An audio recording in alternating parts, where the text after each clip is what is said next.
Toute chose concourt au bien de ceux qui aiment Dieu. Même la maladie ou l'épreuve concourt à mon bien? Je n'en étais pas très sûr, jusqu'à ce que Dieu me le démontre par A plus B.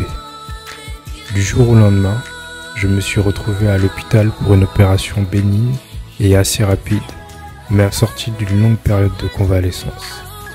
Immobilisé, j'ai eu pour compagnon Dieu et sa parole, qui m'ont fait prendre conscience que j'avais de gros réglages à faire pour passer à une étape supérieure avec Dieu, affermir ma foi et devenir solide.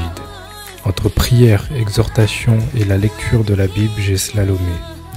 Les chapitres, j'ai avalé, en me rendant compte au fur et à mesure que mon approche vis-à-vis de la Bible avait changé.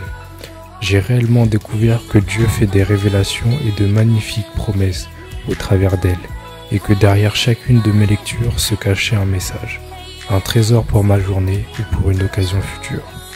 Non, je ne dis pas ça pour faire joli. La Bible est le plus beau livre, mais ce n'est pas juste un livre, c'est le premier secret. Ne soyez pas déraisonnables, mais efforcez-vous de comprendre ce que le Seigneur attend de vous, dit Paul aux Éphésiens dans le chapitre 5.